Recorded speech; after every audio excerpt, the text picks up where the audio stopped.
Hello everyone, it's Jamal Thomas. Welcome to the Progressive Soapbox. Let me check my sound. It is 1:03 on a Saturday morning. I like to give a demarcation point in time when I'm doing my videos. I was in bed. I was asleep. Oddly enough, I was asleep. My wife comes at this undesirable moment or time, and she says, "Hey, they're bombing Syria." Now, my wife has just gotten back from Disney World, and there's nothing more whimsical and fantasy type as Disney World, and she's giving me the gravity of this, saying they're bombing in Syria. The wild part about this is, in the bombing in Syria, she has a tone in her voice that I'm unfamiliar with under normal circumstances. Meaning, under normal circumstances, when her and I are having conversations about this stuff, when her and I are discussing and talking about it, and I'm telling her this is problematic, this is dangerous, if we do this, there's the potential for retaliation, etc., etc. This is the one moment where it sounded like she had a gravity in acknowledging this could be a problem. She would be correct. This could be a problem. A lot of people who've been screaming about this are correct. This could be a problem. Let's take a look at this. So I pulled up multiple documents talking about it. Even InfoWars. Let me show you something that InfoWars has said. One of my subscribers sent me this, and he said, even Alex Jones is against what is taking place. The president must get congressional approval before attacking Syria. Big mistake if he does not. Hey, maybe that Donald Trump should tell this Donald Trump the same thing. Maybe the president should be told this by Donald Trump. Let's take a look at the news first before going forward into it. Let's see. So, the gray lady. Let's hit the gray lady first, because I find these stories to be remarkable. President Trump talked tough, but his strikes on Syria was restrained. Again, attacking him from the left. Pushing him to the right. He talked tough, but when he fired these missiles off into another country, it was restrained military action. In sending missiles and bombs at Syria, President Trump hit more targets and used more firepower than he did in a similar military strike last year. But in the end, he opted for what was still a restrained operation that was evidently calculated to avoid provoking Syria's patrons, Russia and Iran, into retaliating. I'm glad we're bringing Iran now into this mix also. Hey, you also need to bring in China. The United States and its European allies chose 3 targets instead of the single airbase hit last year and used twice as many weapons. Still, Syria officials said the attack was intended as proportional. American officials said the attack was intended as a proportional strike aimed at specifically Syria's chemical weapons facilities rather than a broader set of targets, and was a one-night assault to punish Damascus for a suspected gas attack last weekend. I love that the operative words here are suspected, because they don't know. Using suspected is an acknowledgement that they don't know. At the very least, they're doing that.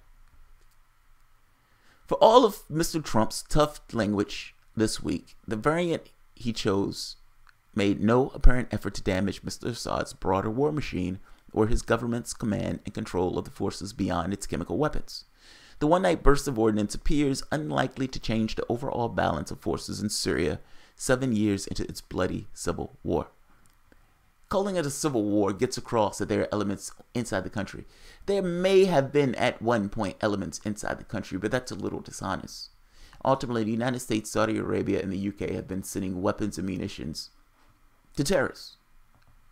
It makes you feel a little bit when you say the government of the United States and UK have been sending weapons to terrorists, but that is literally exactly what has taken place. That is not even in question at this point. Let's keep going. We'll come back to it. I want to hit the story first. Mr. Mattis told reporters at the Pentagon on Friday night that the strikes was devised to minimize the chances of accidentally killing Russian soldiers and limit the damage to facilities directly associated with the Syria chemical weapons arsenal. While he called it a heavy strike, he said, "Right now this is a one-time shot, and I believe he sent a very strong message to dissuade him, to deter him from doing it again." Analysts said the limited nature of the strike probably would not compel Russia or Iran into taking significant action. The Russian and Iranian responses will likely be shrill rhetorically, but direct responses are unlikely.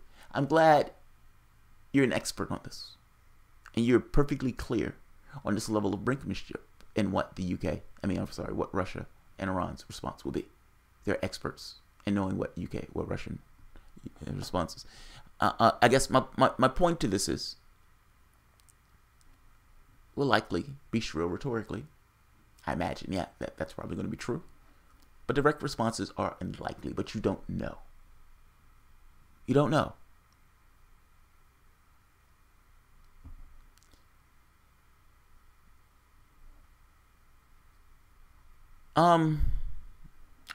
Let's go to The Guardian. The United States, UK, and France have launched airstrikes against what they allege, emphasis, Syrian chemical weapons facilities in response to chemical weapons attack in Damascus a week ago of alleged Syrian chemical weapons attack. The Pentagon said the airstrikes, which began at 4 a.m. Syrian time, involved planes and ships launched missiles, more than 100 weapons at all. Officials named 3 targets: a scientific research center in Damascus, a chemical weapons storage facility west of Homs, and another storage site and command post nearby. Right now, we have no additional attacks planned, the United States Defense Secretary James Mattis said. This is a one-time shot. However, in a televised address from White House earlier to announce the strikes, Donald Trump says the United States and his allies would strike again if there were more chemical weapons attacks by the regime, Bashar al-Assad, by the government, Bashar al-Assad. Let's take a look. My fellow Americans, a short time ago, I ordered the United States Armed Forces to launch precision strikes on targets associated with the chemical weapons capabilities of Syrian dictator Bashar al-Assad. A combined operation with the armed forces of France and the United Kingdom is now underway. We thank them both. Tonight, I want to speak with you about why we have taken this action. 1 year ago, Assad launched a savage chemical weapons attack against his own innocent people. The United States responded with 58 missile strikes that destroyed 20% of the Syrian Air Force. Last Saturday, the Assad regime again deployed chemical weapons to slaughter innocent civilians, this time in the town of Douma, near the Syrian capital of Damascus. This massacre was a significant escalation in a pattern of chemical weapons use by that very terrible regime. The evil and the despicable attack left mothers and fathers, infants and children thrashing in pain and gasping for air. These are not the actions of a man. They are crimes of a monster instead. Following the horrors of World War I a century ago, civilized nations joined together to ban chemical warfare. Chemical weapons are uniquely dangerous, not only because they inflict gruesome suffering, but because even small amounts can unleash widespread devastation. The purpose of our actions tonight is to establish a strong deterrent against the production, spread, and use of chemical weapons.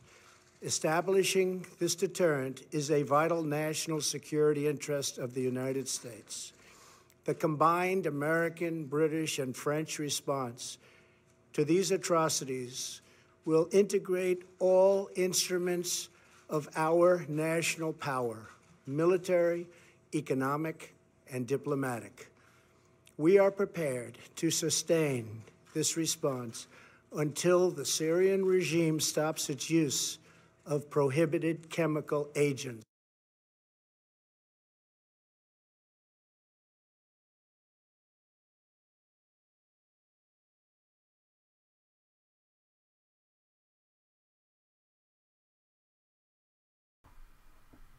Just letting it hang.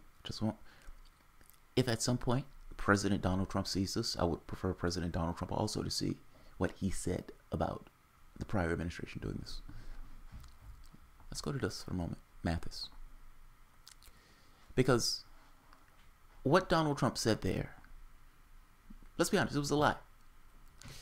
If you're saying that Syria did it the last time around, and you don't know that Syria did it the last time around, at least going by Mathis, for whatever reason, I don't know why Donald Trump would know something that Mattis doesn't, seeing that Mattis is his defense secretary. But if Mattis comes out and says, we don't know if Syria did it, and Donald Trump just says Syria did it, then Donald Trump is lying to you.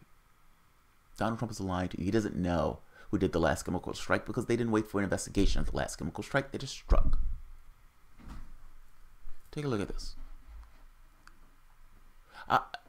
I've read like 4 pieces in a short time that I've been up. You know the one word I haven't seen used? Legality. Legal. I haven't seen legal used not once. I looked through the Gray Lady. Nothing. I looked through the Guardian. Nothing. Nobody brings up, hey, is this legal? Is this legal? Going beyond whether or not you even have justification to do it. Going beyond whether or not what you're saying is true. Going beyond whether there's been an investigation, whether there's evidence. Going beyond any of that. Is it legal? You're going to step us into a third war. Seeing as that's a potential, is it legal? Let's take a look at Tulsi Gabbard. I'm going to let her answer this question. She's a sitting Congress member. If anybody knows this, a sitting congressman would know this. Let's look at Representative Tulsi, the beautiful representative from Hawaii. The President has indicated recently his intention to launch U.S. military attacks against Syria. Article 1 of the Constitution gives Congress the sole power to declare war. Congress has not done so against the Syrian government. Section 3 of the War Powers Resolution requires the President to... By the way, she's right. And just to make the point, Donald Trump also says she's right. The president must get congressional approval before attacking Syria. What changed? What changed, Donald Trump? My point is, Donald Trump himself would agree with what Tulsi Gabbard just said. Let's start back from the beginning.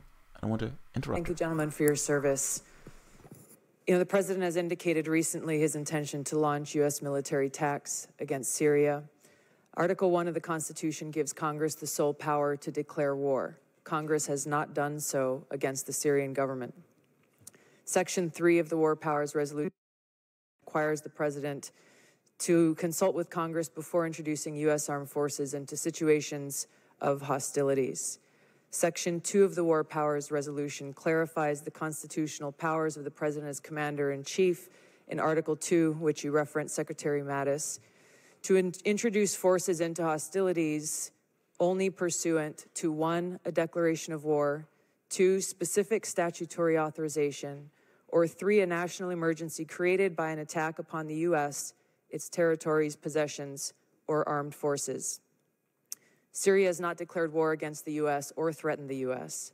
The launch of 59 missiles against Syria by Trump last year was illegal and did not meet any of those criteria in the War Powers Resolution. The Consolidated Appropriations Act of 2018, which was signed into law by President Trump, states that none of the funds made available by this act may be used with respect to Syria in contravention of the War Powers Resolution, including for the introduction of U.S. armed military forces into hostilities in Syria. My question is, will the President uphold the Constitution, the War Powers Resolution, and comply with the law that he signed by obtaining authorization from Congress before launching U.S. military attacks against Syria? Congresswoman, we have not yet made any decision to launch military attacks. He's lying. He's lying. This guy right here who's sitting here is lying to Congress.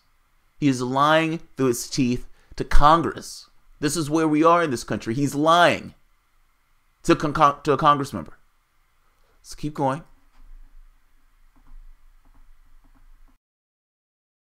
Into Syria. I think that when you look back at President Obama sending the U.S. troops into Syria at the time he did, he also had to deal with this type of situation because we were going after a named terrorist group that was not actually named in the AUMF that put them in. This is a complex area, I'll be the first to admit. No, sir, it's not complicated. What you're calling complicated is the law. It's complex that we work around the law. She's just told you that what you guys did was illegal. It was illegal. And your response to this is, it is a complicated situation. No, it's illegal. There's a different word for that. It's called illegal, not complicated. Illegal. ILLEGAL. Illegal. Illegal. Illegal. It does something to your mouth when you say illegal. It has a particular ring about it. It's not complicated. What you guys are doing right now is illegal. What you guys did back then was illegal. In fact, is that same Jay Mathis, when asked, did not know, at least prior,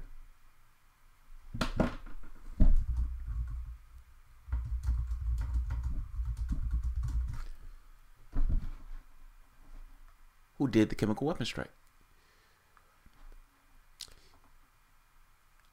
I want you to see something from, I'm not going to hold this one for too long, but George Galloway was engaging a caller on this very issue. And the caller made the point, look, it is unlikely that if the United States strikes in Syria that Russia or whatever responds. Listen to George Galloway engage the guy, because I thought it was an awesome engagement as he made his point.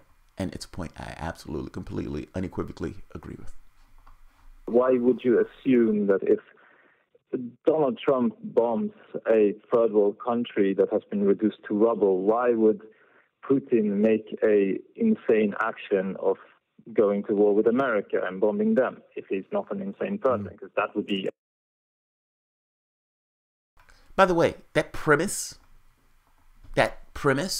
whether people realize it or not, that very specific premise, why on earth would Vladimir Putin do something like that? That would be crazy. He would be out of his mind to bomb, bomb American assets or bomb British assets.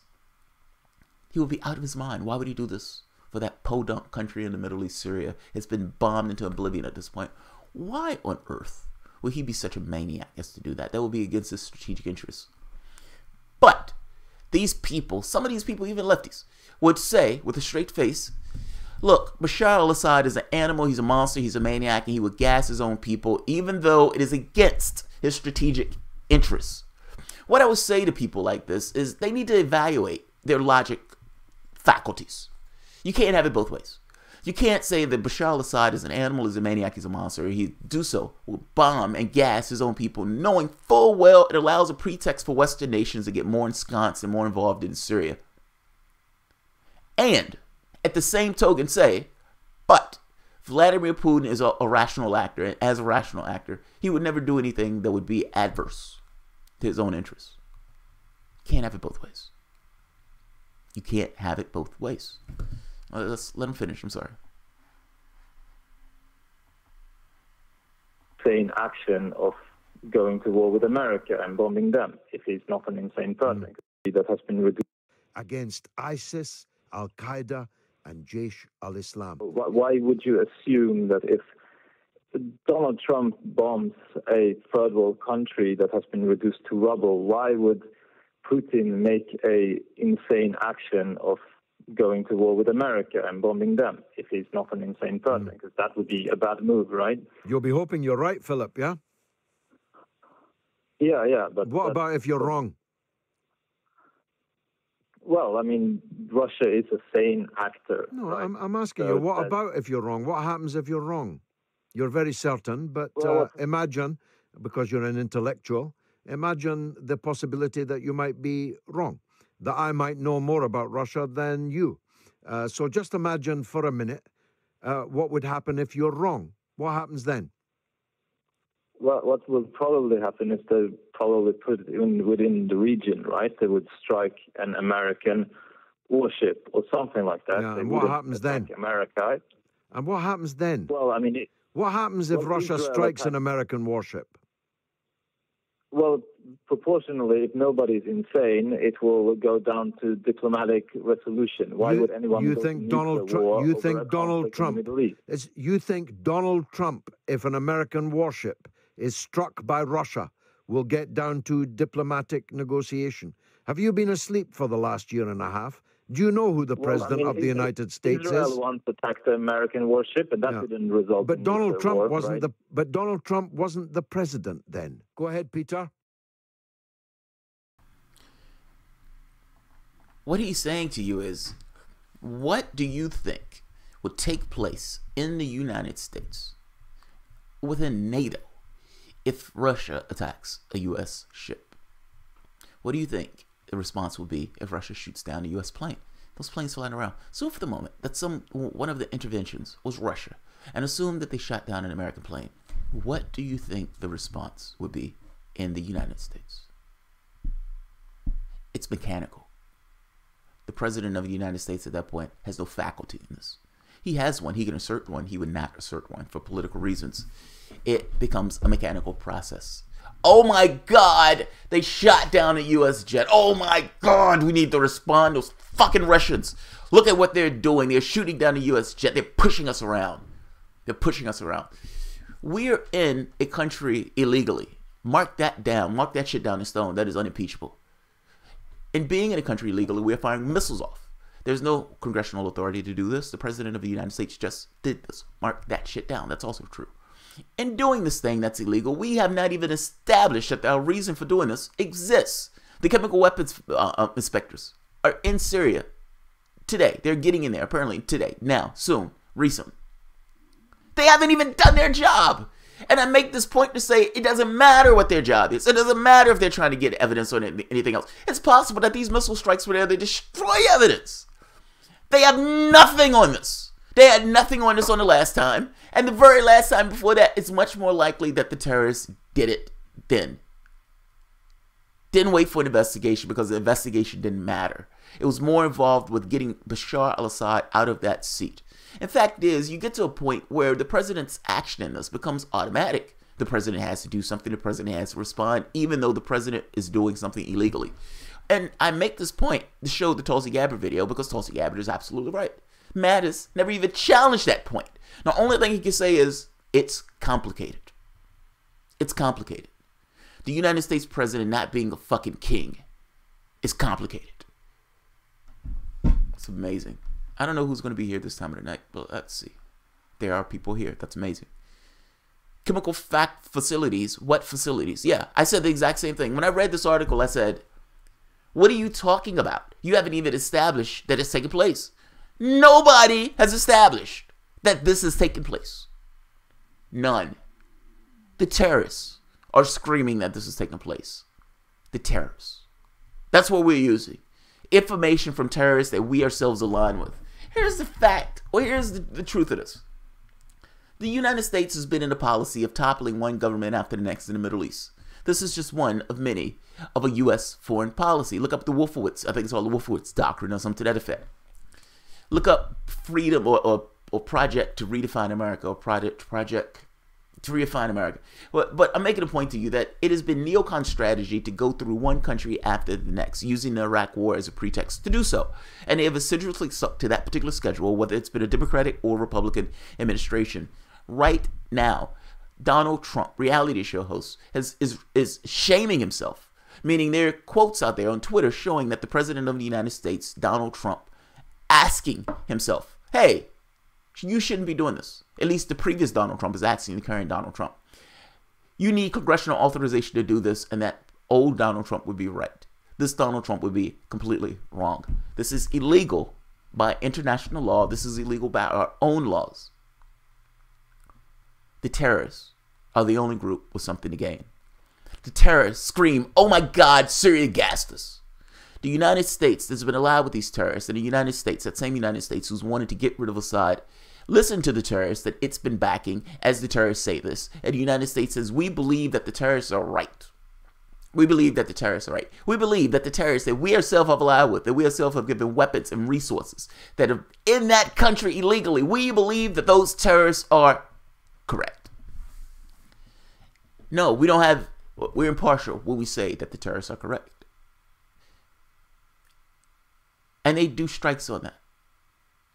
I'm trying to get across how insane this is. I'm trying to get across how ridiculous this is. Bob is friends with Tim. Tim screams and Bob says Tim is right. Does it have anything to do with the fact that you guys are friends? Does it have anything to do with the United States, France, and these other countries funding these terrorists? That they would listen to these terrorists as they say this. Even the groups that are on the ground are in large part paid for by Britain and the UK. What they're using are not impartial actors, whatever they may tell you. When they tell you they're bombing facilities, alleged, you need to put emphasis on the word alleged, because that word is the thing that's being used to yada yada over the fact that they don't know what the fuck they're talking about. Allege is a yada yada. Allege is a yada yada. There's a lot of maze. Allege. The United States said. Zero evidence. Zero evidence. Zero fucking evidence. Nerf bombs. Yeah, Nerf bomb Uyghur gets his wish. Congratulations, Yank. Congratulations, TYT. They're bombing. They're bombing.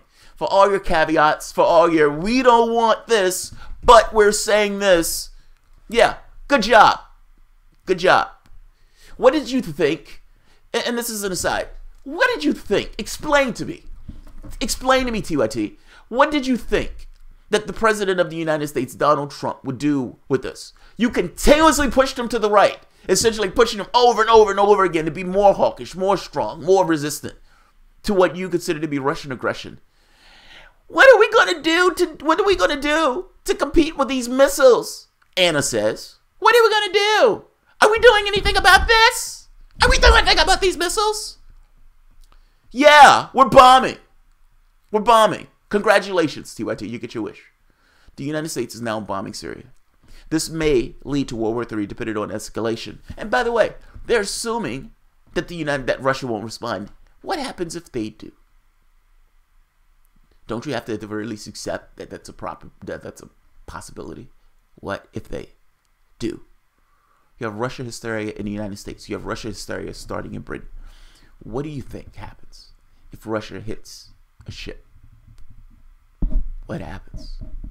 I'm at the very least happy, ecstatic that Donald Trump acknowledges that the Russia threat is an issue, that he acknowledges that this could spark World War III, that he acknowledges that, hey, this can be dicey.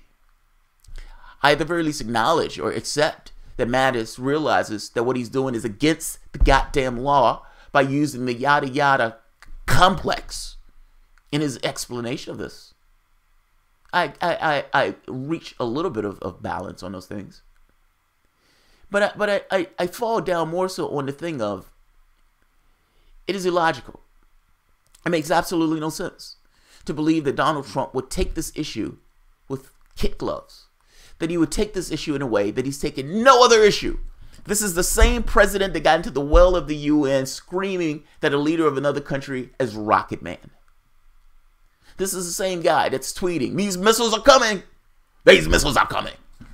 What did you expect him to behave? Why did you expect him to behave somehow different on this issue than he does on other issues?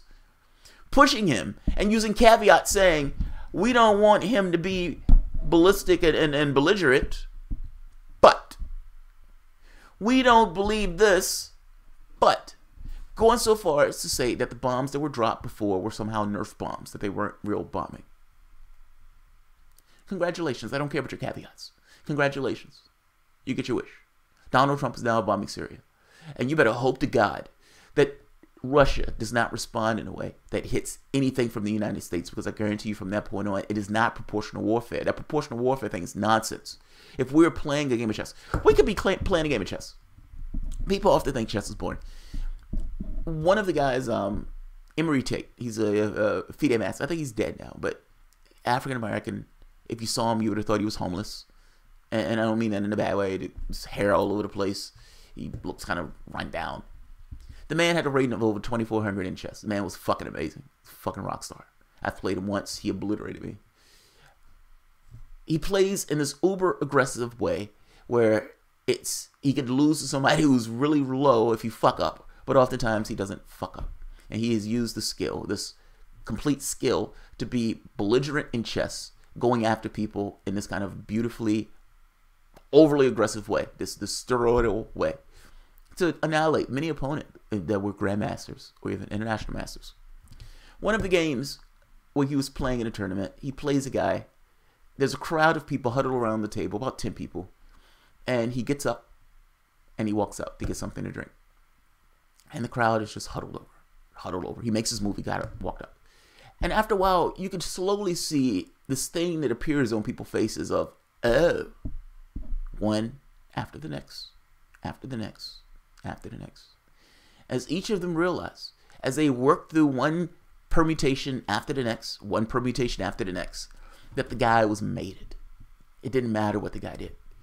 That 10 moves, at least 10 moves, maybe more, that guy was going to inexorably end up in a situation where he was going to get checkmated. One proportional move after the next didn't matter. Fact is, the proportional moves after the next led to his end, his annihilation, his oblivion. It was fixed at that point. What you did, the expected move that you did, your forced move that you did, came with a particular forced response from the opponent, which had another forced response from the opponent, which had another forced response. All of these moves were somewhat forced. This is the best move in this scenario, this is the best move in this scenario, and this is where we end up. He loses the game because of it. I'm making a point to you that when people use proportionality and all this other stuff, what does that mean? Proportionality in perpetuity? At which point does the proportionality stop? Is Russia supposed to not have a response to something that the United States did? Does Russia's proportionality in their analysis of events? I mean, I'm making the point that at which point does proportionality stop? It doesn't make sense. It's not, this was a proportional response. Certainly, Russia is going to have their perspective that whatever they're doing is a proportional response. Both sides believe that what they're doing are rational actors. Where does it stop? Proportionality is nonsense. It's nonsense. At least in this situation, it can lead to fucking oblivion. Oh, wow. Guys, I'm going to that's if you want. I'll accept calls. This is potentially somewhat of a big deal. If we're all going to go in a ball of glory, let's have a conversation about it. And more over than that, if my patrons will be okay with it,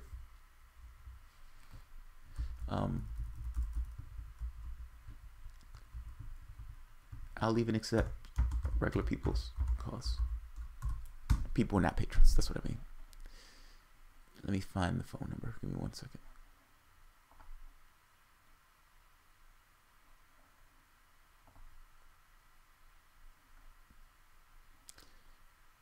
Let's see. Patrons, I will give you guys a different number later. Alright. Phone numbers in the thing. I'm going to put it in the bottom. UN currently in country, maybe the United States, destroy their own chemicals to destroy evidence. No evidence, no crime to establish a narrative. So that's what I said. Yeah. Steven Citron. That's what I said. When they don't even know if these guys are doing this to destroy their own evidence. Keep in mind, Russia has said that the United States or that the UK was responsible for this, of this kind of staged event, that they didn't even have evidence that the chemical strike ever took place. They called it a hoax. They called it a false flag theater. Now, the United States weapons inspectors are in, or the chemical weapons inspectors are in. These guys do strikes. Are you doing strikes to destroy your own evidence? I mean, honestly, that's where I'm at. You have no evidence. What you're saying makes no sense. The narrative that you're pushing makes no fucking sense. And yet, they're using their bombs. They're using their weapons to punch another country in the nose. Fuck the UN. Fuck having an international community. You know, Germany, Italy are against us. Other countries are actually against us. The UK, France, the UK, France, and America have created a world unto themselves, a world order unto themselves.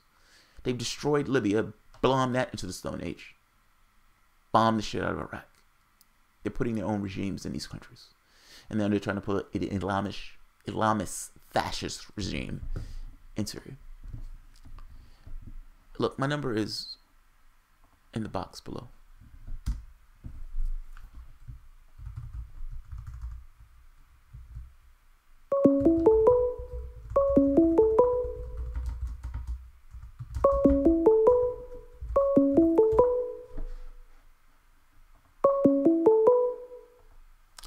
Hello, who's calling and what do you want to talk about? What do you want to discuss?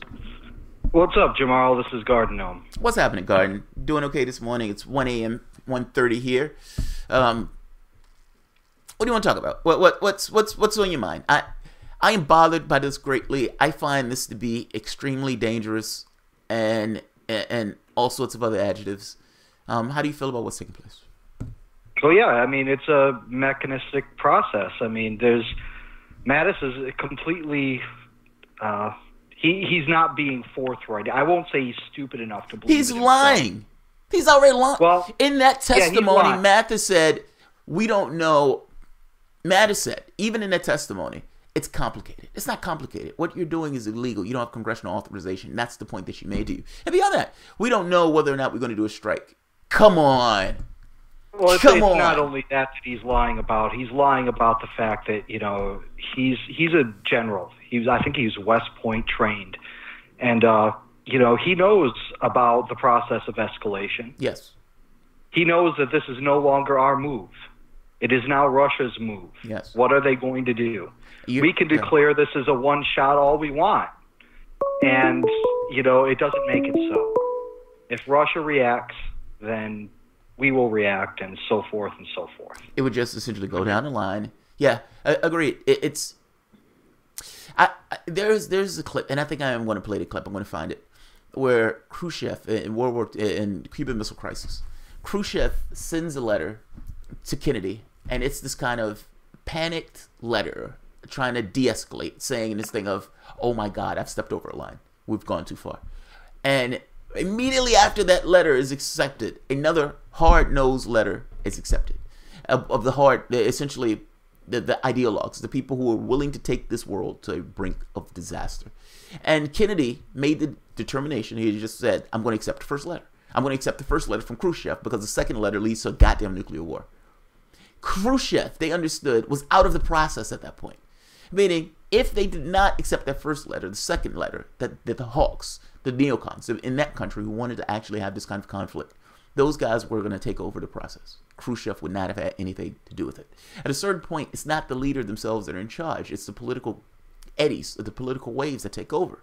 Yeah, I agree with you, man. He's been so many of our systems, and so many of our systems are like that. They're out of human control. Yeah. We can say that about the economy. We can say that about, you know, our industrialization processes. Even poverty. Like Marx predicted it. You know, capitalism leads to this kind of process where the genie gets out of the bottle. Yeah. And these processes, you know, they achieve a life of their own. They become self-replicating and self-sustaining. Even poverty. Poverty, yeah. like a person would get out, they would step over the bomb in order to get into their car to go to wherever they're going. It could be something trivial. But the idea that you would step out of your car and step over a bomb and go. Now, I don't blame the person for that, but we use that to say, I'm saying in the sense of the system itself ignores poverty. And you have this world, this economic, socioeconomic system that has somebody with $100 billion and someone else living on the street. And people just make the point of, well, there's some job out there that's supposed to be dealing with this, so I don't have to deal with this. It's a systemic issue. I will leave the system to work its magic and the system to deal with this particular poverty issue. Kind of missing the fact that why is there poverty in the first place? And if your system allows somebody to have $100 billion, there's no reason on any planet that a person should have $100 billion. Jeff Bezos may be a perfectly nice human being. There's nothing that Jeff Bezos has done or will do in the future, or his kids will do, or his grandkids will do, that would value up to one person having that much money. But you're right. They use the system itself as to say, well, the system will either take care of it, or they can kind of rest assured that something else is dealing with this. But they use the system as an excuse for it. That's what gets me about libertarians is, they praise these invisible hand processes. And it's like, you fools. If the process goes slightly awry, if there's a slight disruption, that hand will turn into a fist. Yes, the hand is already a fist. Yeah, agreed. I mean, poverty is balance, man. Yeah, poverty is balance. Yeah, poverty. I mean, there's a lot of processes that no one person or even groups of people can do anything about. Yeah. And, it's because the processes are systemic. They self-replicate. And again, we're seeing this in our military policies with Syria. Things are just getting out of control there. It's amazing. The processes are becoming too complex, and we can't manage them anymore. So the sad part about it is, John F. Kennedy had a certain political charisma about himself. And and these people tell me how horrible Donald Trump is, how much of a monster Donald Trump is, how horrible of a person, disgusting, rapist, etc., etc., etc., etc. And yet they support this kind of military campaign by Donald Trump. Honestly, I suspect this has more to do with tarnishing Trump. That this is this kind of political weapon against Trump. That whether Trump realizes it or not, his base hates this. They've got him to repudiate his base and repudiate even himself. I mean, look at this card. This is fucking ridiculous. This is what Trump said. Where is it? Damn it. I pull it down. But Donald Trump's tweets that were... He was anti-interventionist. Yeah. Anything what we've heard from either Sergei Lavrov or in... All right. Look at this. Donald Trump's own tweets. His own tweets. Yeah, man. He's a babe in the woods. Like, he is totally out of his element as president. And, well, it's easy. It's shorthand, I will call it some of these actions Trump's actions. Like, Trump shouldn't have done this, Trump shouldn't have done that. But the reality is that Trump isn't making these decisions. There's this historical precedent for presidents being excluded from foreign policy decisions. They are handed a piece of paper. They are convinced by their advisors to do one thing or another, and that's it. I agree with you. I full well agree with you. I mean, a military guy walks into a room, and that military guy says, look, you've been firing has-been celebrities for the past 3, 4, 5, 6 years, whatever. That's great. We're happy that you were able to make a lot of money doing that. I need you to sign this paper because we need to have this military intervention in this particular part of the world. Or the United States government is doing this, this, and this. And if you don't do this, people would die. Now, you've been firing has-been celebrities. That's great. Are you going to sign this paper or not? Or are you going to let Americans and these other people die around the world? What do you do as a reality show host on that? Like Mr. Trump, like there is a suitcase nuke in a cargo container somewhere in the U.S. Yeah, it's like, what do you do? Like, sign this now. I guarantee you that what he does is sign that document. That's what I guarantee you. Yeah. So, thank you, Gordon. Well, dude, it sounds like you got other people calling in. Good chat. Yeah. I appreciate it, man. Good looking out, man. No problem. You have a good night. Hello. Who's calling and what do you want to talk about? Hello? Hello, can you hear me? Yeah, I'm sorry. Yeah, I didn't expect that you was going to answer. I thought I was going to be on hold. No, you're fine, man. This is not a complex thing. I'm using Google Hangout for it. I don't have an intermediary like somebody who's doing it. I'm just doing it myself. So, no worries. How's it going, man? What's your name and what do you want to talk about tonight? Or this morning, I should say. We're talking about the illegal attacks. What's going on right now, right? I appreciate you calling it illegal attacks because that's exactly what it is.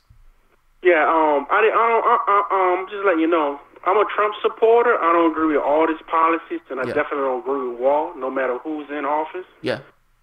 I know the Vietnam War.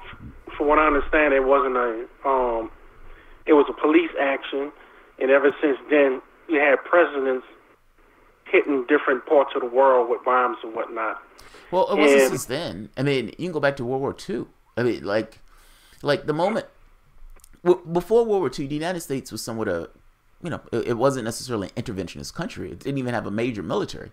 Like, it took a long time for the U.S. to build up before it could get into World War II. In fact, they were calling it the what is it called? The Allies Italy, because Italy had such a horrible military that they were saying the United States was the same. But by the end of that war, the United States had forces that was massive forces on two sides of the globe, and was supplying the Britain, France, essentially the war machine, military arms. Like, we had converted ourselves into this militaristic nation in order to deal with that threat. From that point on, we were policemen of the world. And Vietnam was against quote unquote communism. It was supposedly a pushback. It was this thing of pushing back against what they thought was going to be a communist regime. It wasn't a military. It wasn't a police action. I mean, we were in that country. They used the Gulf of Tonkin as a pretext to go further into the country. Fact is, we were assisting France. France was leaving Vietnam when America was coming into Vietnam. And the Vietnamese thought two things. If this is what a liberal democracy looks like, meaning if France and America, who are supposed to be liberal democracies, says this is what they do, come into countries, suppress, essentially be assholes and horrible, putting it mildly, to the populations that they're suppressing, call it what it is, then we don't want any parts of that. Essentially, the example that France and the United States gave was one of such that they didn't want to be dealt with. They didn't want to deal with it. We don't like this. We don't like these people. Now, the United States takes this and says, oh, these guys are going to be communists. We need to do something about it because we're fighting communism in the Soviet Union. In which case, you get their troops more ensconced in it, using Gulf of Tonkin, something that never took place, as a pretext for this. That's how we got into Vietnam.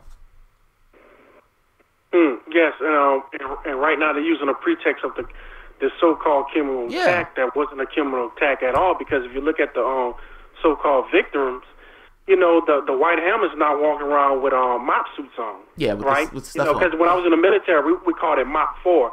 When you put everything on, from your top of your head down to your soles of your feet. And I'm looking at the videos and whatnot. I think it was VX gas they're supposed to use, or some type of gas similar to that. Yeah. On contact, you're supposed to be on the ground, you know, throwing up or whatnot, and no dead bodies. I ain't seen no dead bodies. I just saw children crying. I saw people just walking around with no chemical suits on or anything. So you already know that is a false flag. Well, the United States gave them technology, so the helmets themselves are like full body suits. It's like they have the white helmets, and the white helmets come around and has this invisible field over their face and body and everything. I'm joking. I'm fucking. Yeah, around. I know you was joking. Like they have their white helmets, and they're so well, these awesome helmets that they can block chlorine gas or whatever else is being used. Yeah, there was White Helmets was given $100 million. It was started by an ex-British soldier, and he started the organization, and he was given $100 million to finance the organization itself. And basically, all they're trying to do is partition Syria. But I also want to say this before I get off the line, and because I know everybody else has to call. I spoke to a relative. Well, I'm hearing my relative speak today about this as if it's a Passover, as if it's nothing, right? It's amazing, right? It's amazing how people are taking this as nothing. Man, it's like, hey, Russia, I told, one of my relatives said, well, they did poison the children. How could them animals do that? And I'm saying this to myself. I'm like, don't you know Russia is over there? You got Chinese troops there that's and wait. Beyond that, just beyond that for the moment. In liberating Mosul, quote unquote, liberating Mosul, when the United States was attacking them, we killed 10,000 people in doing that. In Yemen, the United States is assisting Saudi Arabia right now, starving Yemenis, thousands of babies, thousands. Like the idea, it's like those guys are monsters. What about us? Assisting Saudi Arabia and doing these things. Like I'm blown away in the way in which people have this selective level of justice. Well, those guys are doing that, and you make the point that, but if that's your justification for this, why are you okay with us doing the same thing?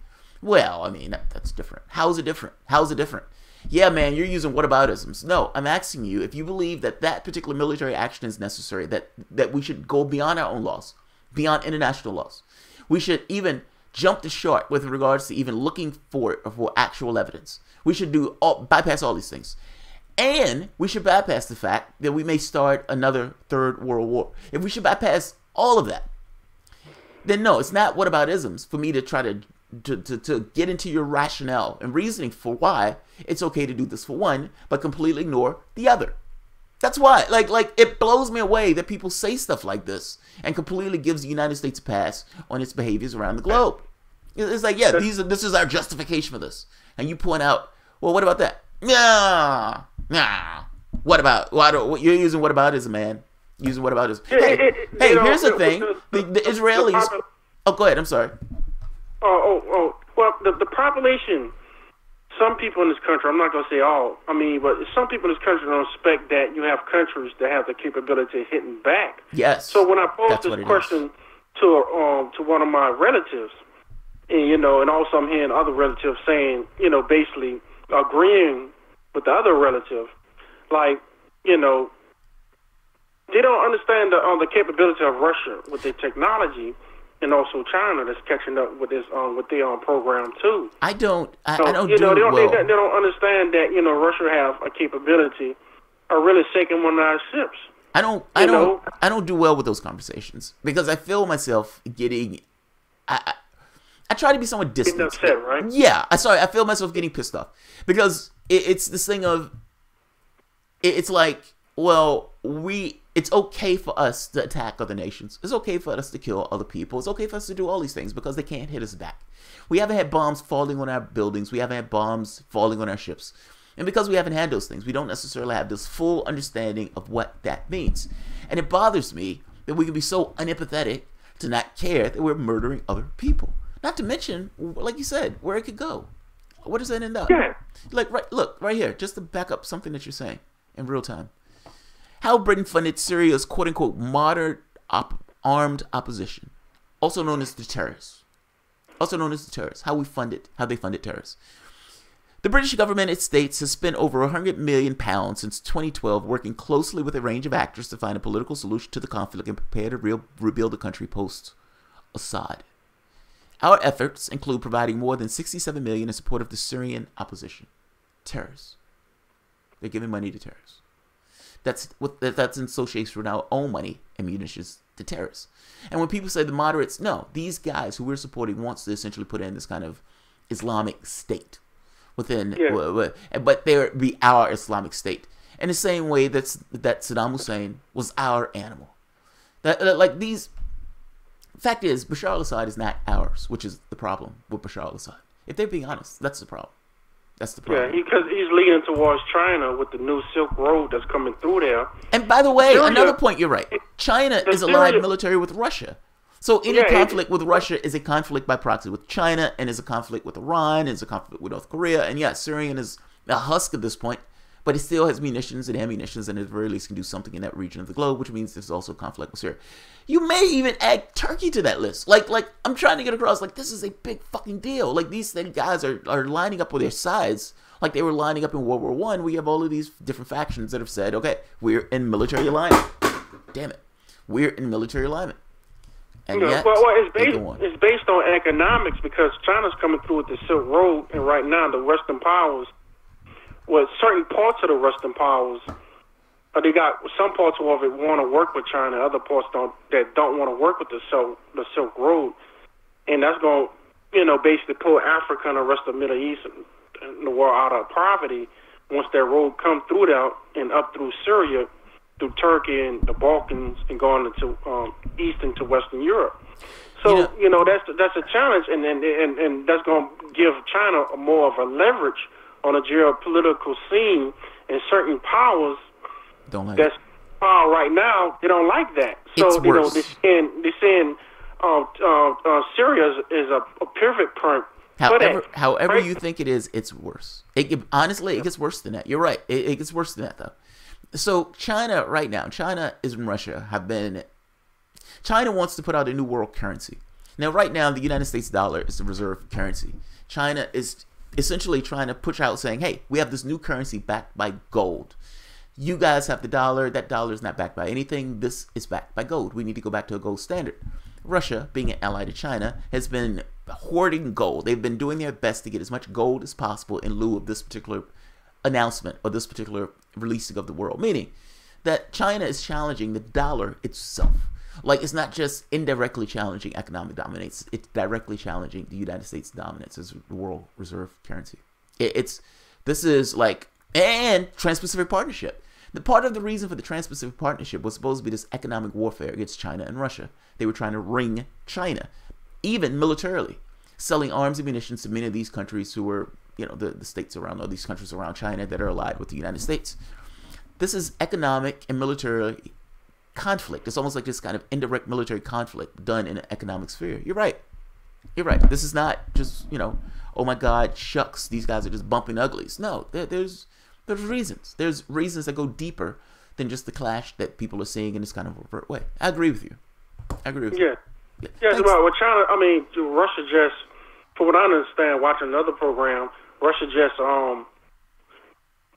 put sanctions on one of our aircraft companies, I think Boeing, to limit them to stop selling Boeing titanium or whatnot. So now you're seeing the screws starting to be put on the West now. First it was like towards Russia, and now China. Now they're starting to strike back on other avenues now. So, as time goes on, you'll see things heat up. I hope we don't go into a hot war, because that'd be it for human life on the planet. Who you telling? But also, I wanted to tell you this. I'm a whistleblower, right? Yeah. I spent time with H.E. Goodman on his program last year, and I was telling him about the unsanitary conditions at the VA dealing with the water system. And for the past 3 years now, I've been trying to get the Congress to hear my case, and I'm still fighting. I'm still trying to find a lawyer firm to help me out with my case. You know what's wild about that? Congress appropriated $80 billion in order win. $80 billion. The idea that we would make agreements with troops. We tell them, look, what you're doing is a brave thing. What you're doing is great. We salute you. We thank you. We et cetera, et cetera, et cetera.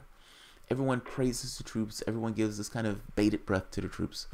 Fact is, 1-2% of the population is in the military, and we get those people to go out and do grisly things for the United States. If those people are coming back into the country, the least that your country can do is make sure that they're intact. Not funding the VA is shameful. Like I can't get across how profoundly shameful it is. $1 trillion military budget, when you include black budgets and everything else. But let's say the amount of money that we know that they spend, $680 billion, let's say $700 billion, appropriated $80 billion on a whim, and yet you have the VA in disrepute. There's no reason, this is the point that I'm getting at, there is no reason at all that the VA should not be funded and that it should not be made whole. That is insanity. It's a breach of a promise. Go over, fight our wars, we'll take care of you when you get back. If you're not taking care of the VA, if you're not making sure that the VA is up to snuff, you're breaking that promise. Yeah, I agree with you, man. I didn't see that show with H.A. Goodman, even though I knew of that show. I remember seeing the blurb for it, even though I don't necessarily remember every element of that show. No, I remember. There should be somebody. I feel you, man. I agree with what you're saying here. I guess my feeling is people shouldn't have to fight that hard for things that should just be natural and common sense. It's like, of course you should fill the VA, you should support the VA. It shouldn't necessarily be in a situation where it's, for as much money as they use, the VA should be funded. Well, they have a lot of corruption there also. It needs to be reformed. Yeah. It needs to be reformed. That's like the average agency that's out there right now needs to be reformed, because there's a lot of corruption in the different agencies, and I faced it, and the EPA, I dealt with the EPA, and I dealt with the OIG, the Office of Special Counsel. They was all protecting each other back, and I'm still trying to get the word out. It's amazing to me. I understand why things in this country don't really move forward, and it take 20 to 30 years before you ever see a change. Just like Camp Lejeune, the settlement just was reached the beginning of this year. Bans and odds for the Marines that was exposed to chemicals that was in the water. Iraq. Yeah. That was like 30 years ago, you know? Yeah. The settlement, they just, you know, and I you got to think about all those Marines. You got to think about all those Marines it didn't died. exist. There's nothing finally getting their wrong. money. It's in your head. You guys are making it up. This is not a real thing. Yeah, they were using depleted uranium, and people were exposed to depleted uranium, and the United States military would not own up to the fact that they were doing it. Yeah, I remember that. And you're right. Here, I'm curious. I'm so curious. Why are you a Trump supporter? I'm trying to, and this is not me attacking you or yelling at you. I'm more so curious at how Trump supporters are taking what is taking place with this president, especially from a military standpoint, meaning being hawkish, continue the same Obama policies that were in place when Trump took office and that Trump, derided.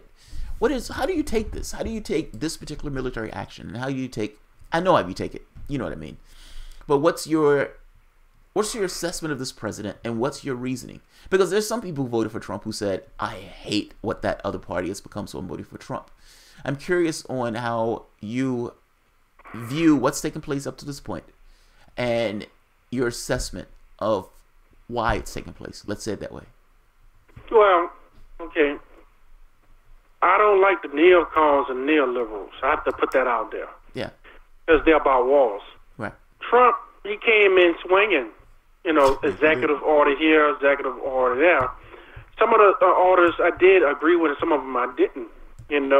Yeah. And a lot of people was giving the heat for that. Now he came in talking about he was going to get out of the Middle East and no walls. Let the Middle Easterns do that, and all of a sudden handle their own business. Yeah. Last year you had the strike last year, then you had a strike today, and I'm like, man.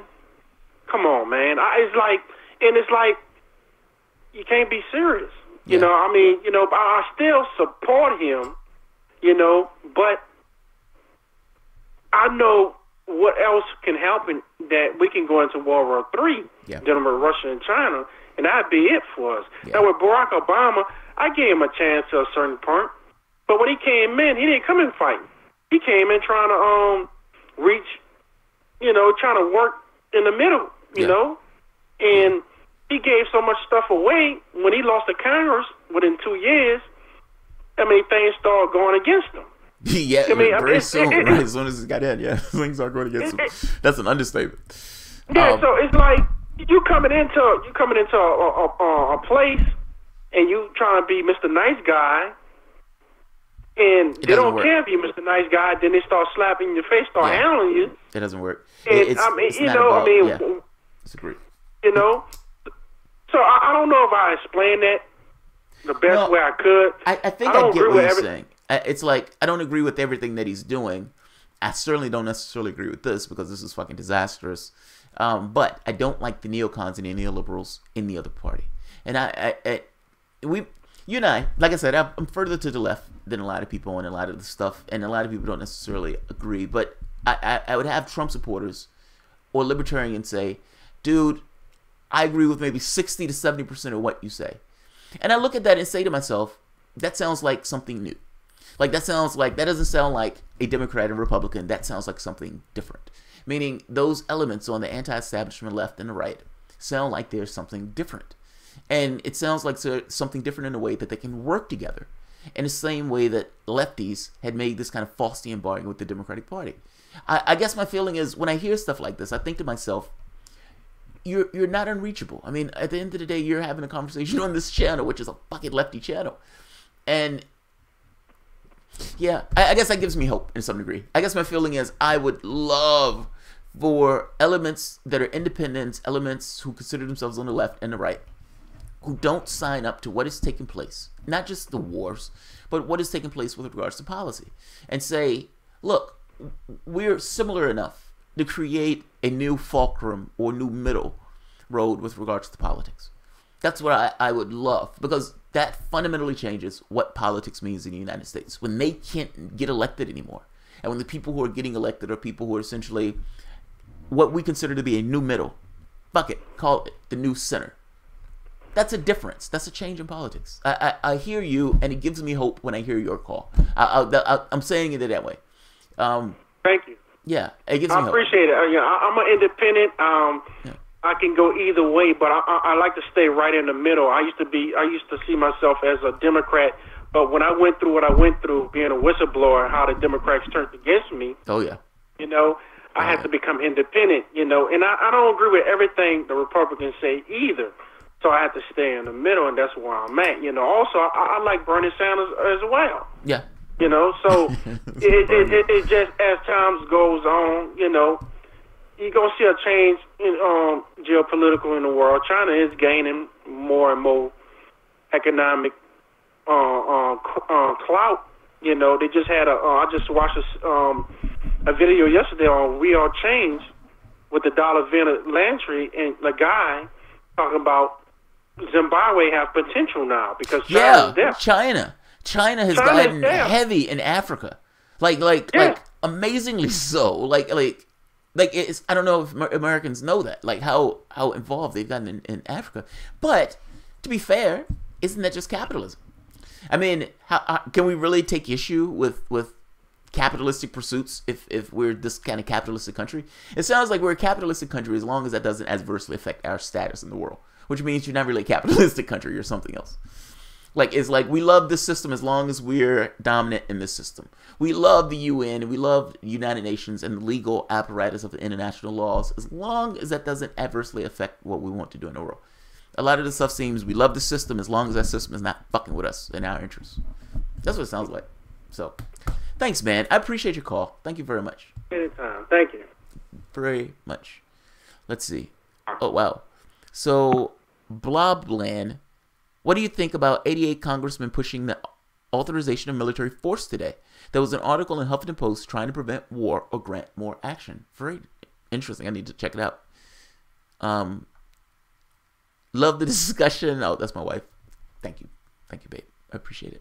Wesley Walker Jr., thank you also very much. Wesley, you're too kind.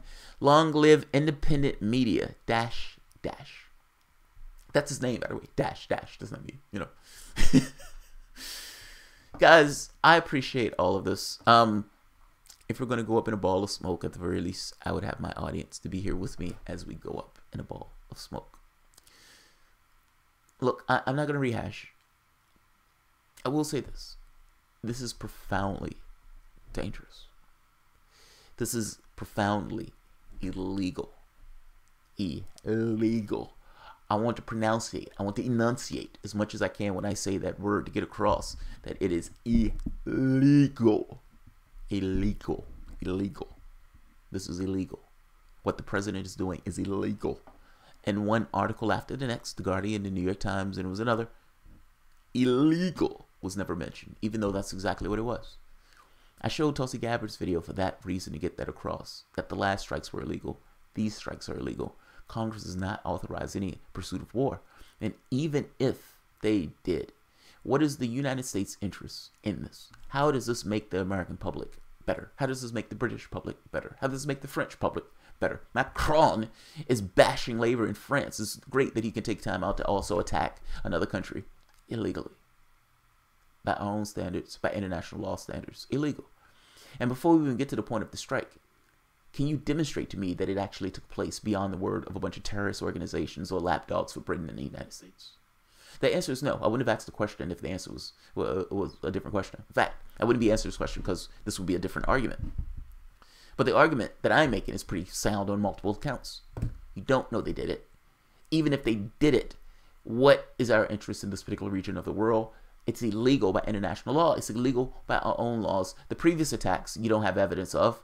And more likely than not, the UN inspector, the woman who actually was part of it, said, this didn't look like the Syrian. It looked like the rebels, the terrorists.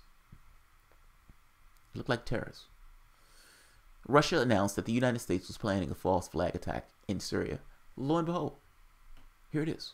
Now, whether you want to say that this was actors, meaning the chemical strike or attack never took place and they just used actors for it, whether you want to say it did take place, it's kind of besides the point. You need to demonstrate to me that Syria did it. And fact is, the chemical weapons inspectors are there now, meaning you can't demonstrate squat. It's very possible that these strikes were there to conceal evidence, not necessarily to punish. These are not questions that are asked. In fact, not just questions that are not asked. The mainstream media doesn't even bring up the fact of illegality. It's amazing. It's propaganda. The things that they say versus the things that they don't say. Syria is not on the border of North Carolina. I keep saying that because I try to get this thing across of that's in another fucking country. And the United States is asserting a right not just to be in that country against our own laws, but asserting the right to fire missiles and to strike at the government itself. Understanding that this could lead to a larger conflict that will lead to oblivion. This is dangerous.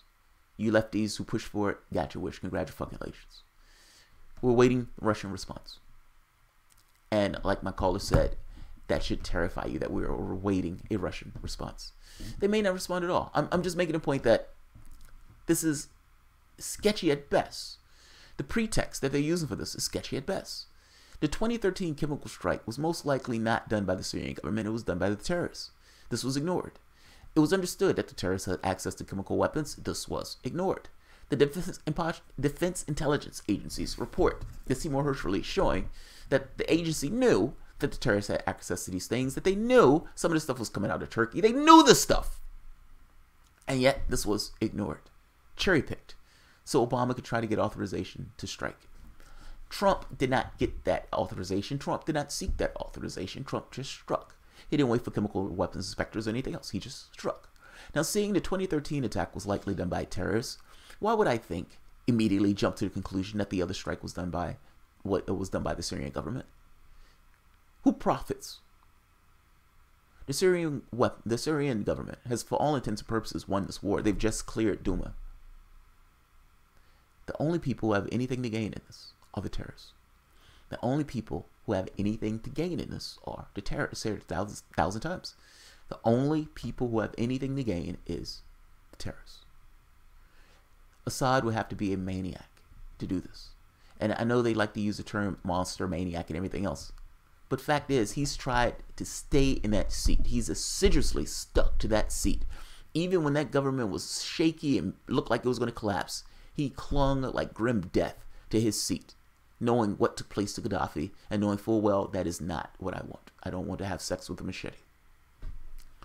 The person who has clung to that seat like grim death to that way seems like it would be a weird thing for that person to give the main pretext that the West has been using to try to undermine that government.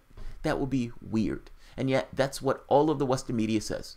He has no reason to do this, and yet he did it anyway. He's a monster. He's horrible. Not challenging that and asking the more interesting question of, the only group that has anything to gain by this are the terrorists. The terrorists that have been working with the United States and Britain. The terrorists that have been working with the West. They're the only group that have anything to gain by this. Only group. That's the only thing that makes sense. This is ignored by the media, by the way. That logical perspective, that rational, logical perspective is ignored by the media. You don't have evidence. That's the first point. The weapons inspectors are there, meaning it looks kind of shaky that you're striking. That's the second point. Bashar al-Assad has no reason to do this. That's the third point. The terrorists have every reason to do this, seeing as they're facing oblivion, and that the only way at this point that they would be able to get into that power or that seat would be with help with Western powers directly intervening in this. That's rational. That's perfect chess logic. This is ignored. All of this is ignored. These questions, these rational questions, are ignored in this ramp up and lead up to a military conflict. I know I said I wasn't going to rehash. I lied. I'm sorry. I lied. All right, so I'm going to end this.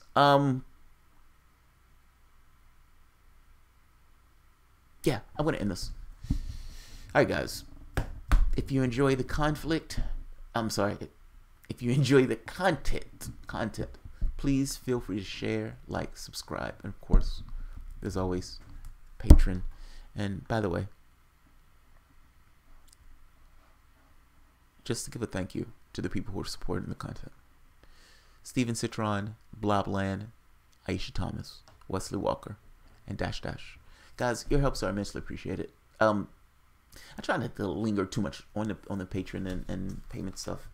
And I always have this kind of I always feel weird or strange about the super cash stuff. It's what it is. It's one of those aspects of life that you need to push on. I enjoy doing this content. And enjoy doing this content. I like to push for this thing of This is the world. This is my perspective of the world. I'm trying to be honest and trying to be fair. Trying to be, you know, I have this that my wife gave me.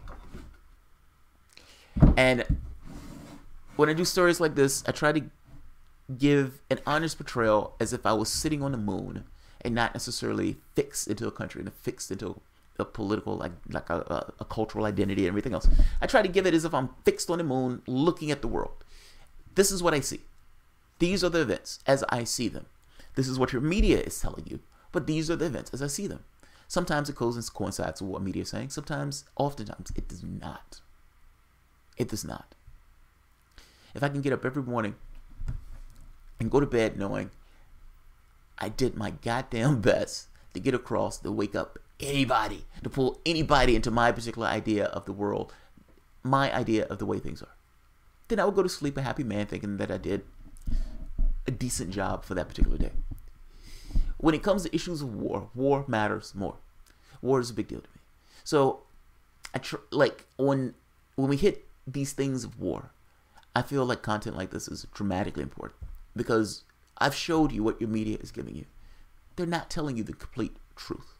They're giving you a set of events. They're cutting it a particular way. And you may make the case that, yeah, you're cutting it from the standpoint of the left. I'm cutting it from a humanitarian standpoint. What is it like? What is the perspective of the humanist as he's looking at this particular events? If he was transfixed on the moon, that's the perspective I try to give you. Your assistance in doing that is dramatically appreciated. That's all. I give my spiel at the end, and sometimes I give the spiel at the beginning, but you guys will appreciate it. Thank you very much. I'm not the best with my patrons in the sense of I'm bad at doing two things at once, so I tend to focus on content. But the fact that you guys help with it, thank you. Thank you very much. Oh, 80 Silva D80. Thank you. Appreciate it. All right, guys. I want to end this. We had a decent stream for the night. I'm sorry that it had to be under these circumstances. But thank you all very much. You guys are immensely appreciated. You guys have a good night. Bye-bye. If anything happens, you'll see me later. If there's any kind of update or if there's any kind of response, you will see me back here screaming in the camera. Thanks, guys.